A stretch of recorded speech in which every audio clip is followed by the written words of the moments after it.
Former President Trump is due back at court in just a few hours. Meanwhile, yesterday, after a long day of court, Trump showing his support for the FDNY, and firefighters gave him, wow, just the warmest welcome. Mark Meredith is live at the White House with more on that story and a lot of other related topics as well. Mark, good morning to you.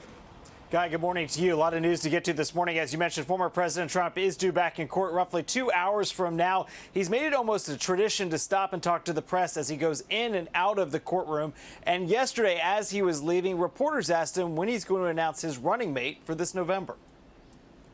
Who's your favorite right now? My favorite for what? Vice President.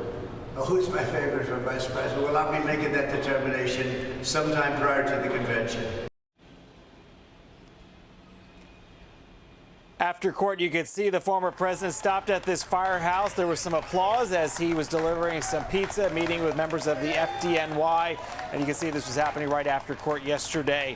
So-called Veep stakes are going to be in high gear this weekend, though, as Trump's campaign is getting ready for a fundraiser in Palm Beach.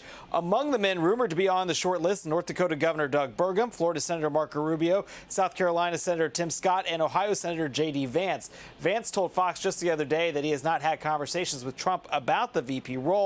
And Trump told Fox back in January that he already knows who he's going to pick, but he's yet to give any specifics about who it's going to be. As for President Biden, he visited North Carolina, a battleground state, Thursday. Biden lost the Tar Heel state back in 2020, but the candidate says this time around it's his economic message which could turn the state blue. This progress is part of my vision for an economy that grows from the middle out and the bottom up, not just the top down.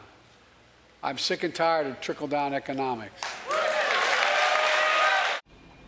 There are still growing questions, though, about the president's political liability as we've seen those protests sweep college campuses across the country, whether or not this could hurt him with younger voters this November. But the president was asked yesterday whether or not it would change his stance on U.S. policy towards Israel, and he said no. Guys, back to you. That's interesting. All right. He says that he's sick and tired of trickle-down economics. I think Americans are sick and tired of Bidenomics, and that's really his problem.